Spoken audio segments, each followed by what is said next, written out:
शुरुआत करेंगे यूपी के सीएम योगी आदित्यनाथ के मिशन पश्चिम बंगाल से, जहां पर टीएमसी का किला योगी की एंट्री से हिला हुआ है। विरोधियों में खौफ पसरा है, सबका गला सूखा हुआ है, क्योंकि योगी आदित्यनाथ बंगाल की ममता सरकार पर लगातार और करारा प्रहार कर रहे हैं। मुस्लिम तुष्टीकरण, हिंदुओं से भेदभाव और भ्रष्टाचार जैसे मुद्दे उठाकर योगी आदित्यनाथ लगातार ममता राज पर शब्दों के बुलडोजर चला रहे हैं।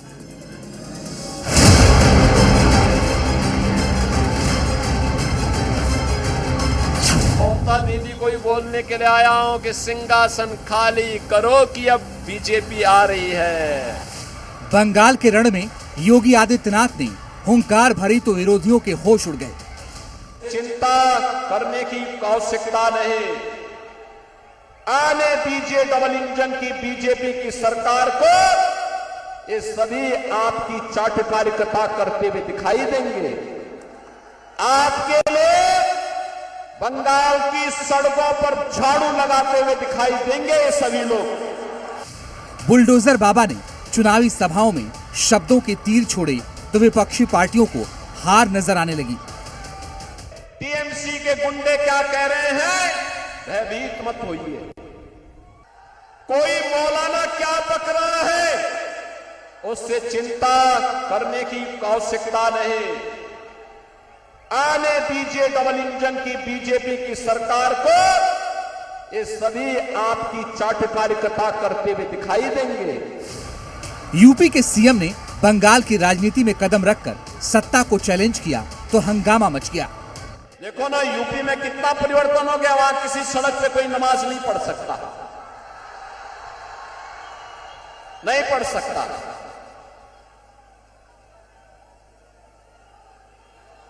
वहां पर्व और त्योहार शांतिपूर्ण तरीके से मनाए जाते हैं। कोई अराजकता नहीं, कोई गुंडागर्दी नहीं। हर बेटी और बहन को सुरक्षा की गारंटी है।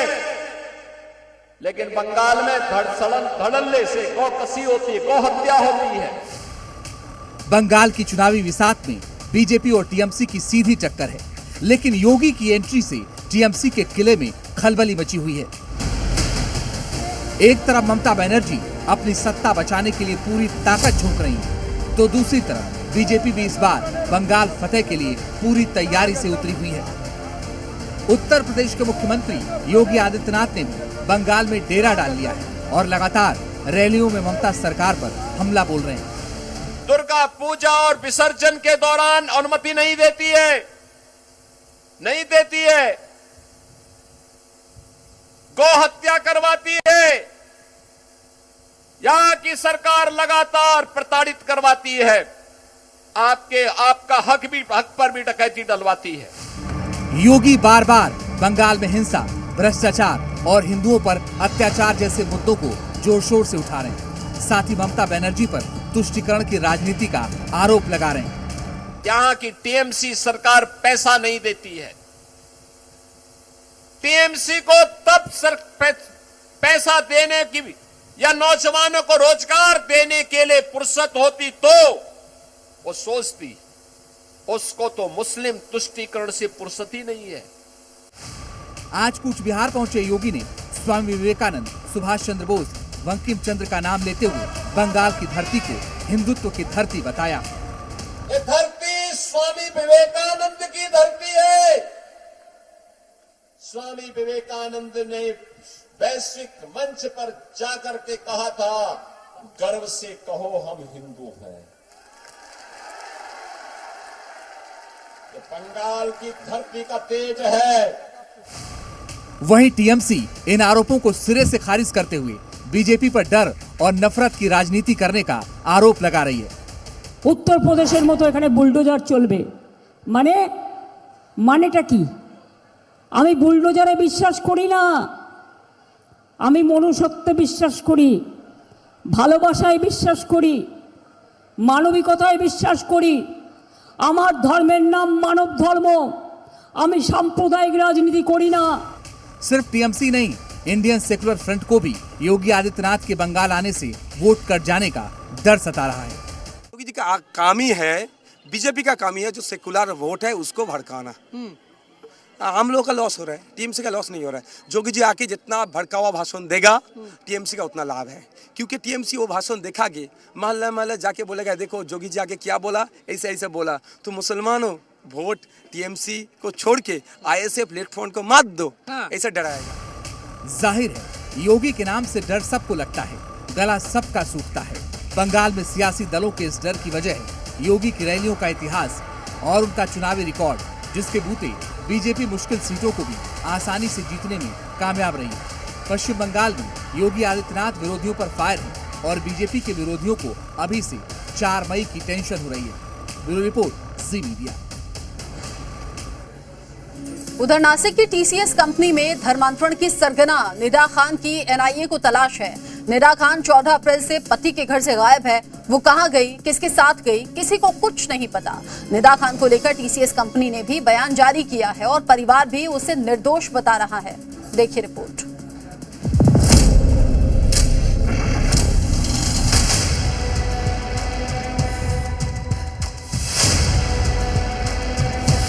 ये वो चेहरा है जिसकी तलाश एनआईए और नासिक पुलिस को सरगर्मी से है। धर्मांतरण की मैडम खान जिस बिल में छुपी है किसी को नहीं पता। भिवंडी से नासिक और फिर मुंब्रा तक सफर तय करने वाली निदा खान पर जो आरोप लगे हैं वो बेहद संगीन है। इस्लामी परंपराओं के कपड़े पहनने का दबाव, सलाह के बजाय जबरदस्ती करने का आरोप, कर्मचारियों को बुर्का पहनना सिखाती थी निदा खान की तलाश के लिए 3 टीमें लगी। आरोपी निदा खान की तलाश अभी भी जारी। नासिक टीसीएस धर्मांतरण मामले में पुलिस 8 आरोपियों को गिरफ्तार कर चुकी है, लेकिन निदा खान अभी तक पुलिस के हाथ नहीं लगी है। निदा खान, दानिश शेख, तौसीफ अत्तार, रजा मेमन, शाहरुख कुरैशी, शाफी शेख, आसिफ अंसारी। पुलिस की माने तो निदा खान दानिश शेख की ही बहन है। वही दानिश शेख जिसकी मां बेटे को बेकसूर बता रही है। मेरे बच्चों को इंसाफ मिलना चाहिए, क्योंकि मेरा बच्चा बेकसूर है। क्योंकि बच्चों ने बस नॉर्मली बात करे, बाकी ऐसा कुछ गलत हरकत नहीं करे बच्चों ने। तो धर्म परिवर्तन हमारे इसमें ऐसा रहता क्या भाई, मौलाना लगते हमारे इस्लाम में आने के वास्ते, और मौलाना लगते, 2 गवाह लगते, वो लोग यानी हमारे मुसलमान बनाते। दानिश की मां का कहना है कि उसके बेटे ने कोई गलत काम नहीं किया, बेटे ने सिर्फ सामान्य बातचीत की थी।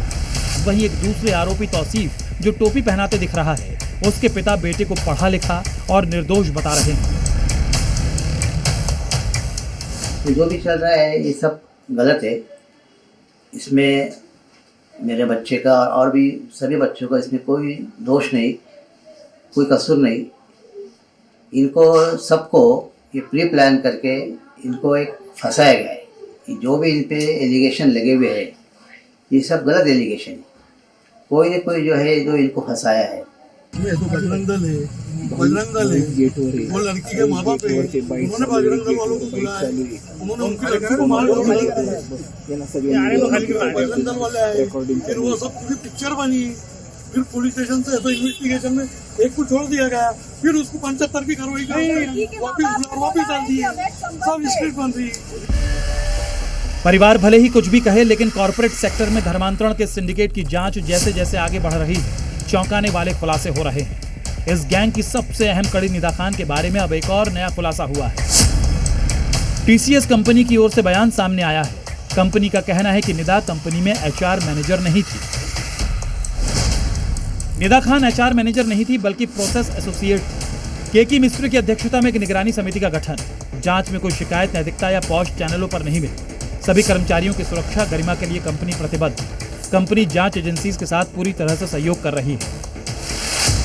निदा खान कंपनी में क्या थी, लेकिन अपने पद का दुरुपयोग कर धर्मांतरण का सिंडिकेट अपने कई साथियों के साथ मिलकर चला रही थी, क्योंकि पीड़िता ने जो कुछ बताया वो बेहद चौंकाने वाला है। तौसीफ अत्तार हमारा टीम लीडर था। उसके काम को कोई मना नहीं करता था। तुम्हारे हिंदू धर्म में सच में भगवान है। भगवान जैसी कोई चीज नहीं होती, सिर्फ अल्लाह ही एकमात्र ईश्वर है। जिसका चेहरा दिख जाए वो भगवान कैसे?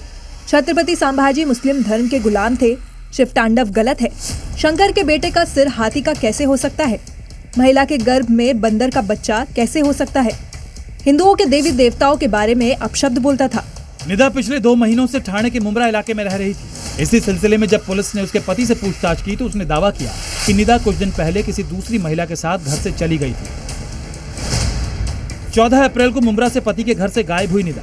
पति ने बताया कोई महिला उसे लेने आई थी। पति को नहीं पता कि वो महिला कौन थी। महिला निदा को कहां लेकर गई किसी को नहीं पता। एसआईटी सूत्रों के मुताबिक निदा खान 14 अप्रैल से गायब है। निदा की तलाश में पुलिस लगातार छापेमारी कर रही है, लेकिन उस तक पहुंचने में कामयाबी नहीं मिली। एनआईए को उम्मीद है कि निदा के गिरफ्त में आने के बाद कॉर्पोरेट सेक्टर में धर्मांतरण के इस रैकेट से और भी कई अहम खुलासे हो सकते हैं। ब्यूरो रिपोर्ट, जी मीडिया। यूपी में बुलडोजर का पिछले 2 दिन में बड़ा एक्शन देखने को मिला था, जिसमें संभल में अवैध कब्जों को बुलडोजर से गिराया गया। अब बुलडोजर का अगला टारगेट भी फिक्स हो चुका है और इस बार निशाने पर है आक्रांता की मजार, जो कि 800 साल पुराना होने के दावे किए गए थे, लेकिन कोर्ट ने दावों को खारिज करते हुए अवैध मजार के कब्जे वाले खेल का खुलासा कर दिया। कहां बनी है मजार और कब चलने वाला है बुलडोजर, देखिए रिपोर्ट।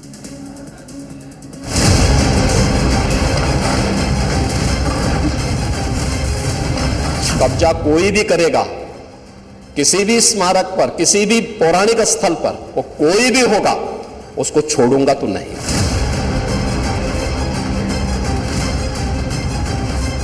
विदेशी आक्रांताओं का महिमा मंडन नहीं होना चाहिए। आक्रांता के इतिहास को बुलडोजर रौंद देगा। मोहम्मद गौरी के निशान को योगी मिटा देंगे। यूपी में कहीं भी कुछ भी अवैध है तो बुलडोजर उसे हमेशा के लिए मिट्टी में मिला देता है। पिछले 2 दिनों में योगी का महाबली इसका ट्रेलर दिखा चुका है, लेकिन पिक्चर अभी बाकी है।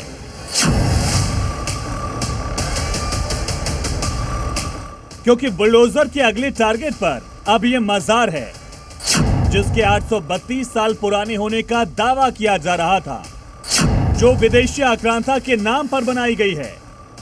बीहड़ क्षेत्र में बनी मजार का नाम है सैयद बाबा मजार, जो कि यूपी के इटावा में है, जिसे बीहड़ वाले सैयद बाबा के नाम से भी पुकारा जाता है। और ये मुगल आक्रांता मोहम्मद गौरी के सेनापति की अवैध मजार है, लेकिन अब इस पर बुलडोजर चलने का टाइम आ गया, क्योंकि इस मजार को लेकर वन विभाग की अदालत ने करीब 2 माह की सुनवाई के बाद फैसला सुनाया, जिसमें मजार को अवैध बताते हुए बेदखली के आदेश दिए गए।